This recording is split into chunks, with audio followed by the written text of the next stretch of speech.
दिल्याप्रमाणे लोकसभेला प्रशासक पास झाले आपण लीड दिला म्हणून सांगतो तर येणारा आपल्या रिझल्ट पण येणारा जिल्हा परिषद त्या पद्धतीनं तापवणं गरजेचं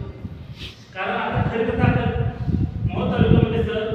प्रत्येक पक्ष दोन आहे शिवसेना दोन आहे दोन शिवसेना दोन राष्ट्रवादी अशा परिस्थितीमध्ये असताना मोहोळसारख्या ठिकाणी पक्ष वाढायला काही अडचण कारण आज मोहोळ तालुक्यामध्ये सगळ्यात जास्त मोठा पक्ष म्हणून काँग्रेसवर बघितला जातो कारण की 63 जर आपण लोकसभेला दिसतो तर या स्थानिक स्वराज्य संस्थेला आपले निम्याच्या आसपास तरी आपले जिल्हा परिषद पंचायत समितीला असतात गेल्या वेळेस त्यांनी मोहोळ तालुक्यामध्ये मिटिंग घेतली सर त्या मिटिंगमध्ये ठरलं की आपली कमिटी स्थापन करायची तर तात्या असतील शोभाचंद्र असतील अशा प्रमुख लोकांचं मार्गदर्शन घेऊन त्यांच्या अनुभव घेऊन त्या कमिटीचं नेतृत्व त्यांच्याकडे घेऊन त्या पद्धतीने काम करायचं ठरलं व येणारा त्यांच्या बाबतीत असं होतं की एखादा कोणी हे करतात त्या कमिटीच्या माध्यमातून निर्णय घेणं गरजेचं आहे असं आमच्या त्यावेळेस जगाध्यक्ष पूर्ण विषय आपण करून घ्यावा लागेल कारण का आता या ठिकाणी बऱ्याच ठिकाणी निवडीचा विषय हा आपला नाही आपला पक्ष संघटनेचा विषय त्यामुळे मी काय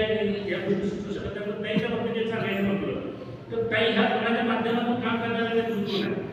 तिथे किशोर पवार पाहिजे किंवा इतर कोण पाहिजे असं नाही तुम्ही डायरेक्ट ताईला फोन करा ताई स्वतः तुम्हाला नंबर देते नाही तेच गैरसमज नका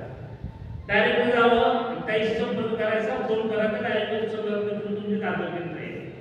माझ्याकडे या मला सांगा अशी परिस्थिती ताई कधी चालत नाही तुम्हाला हे बघा मला अनुभव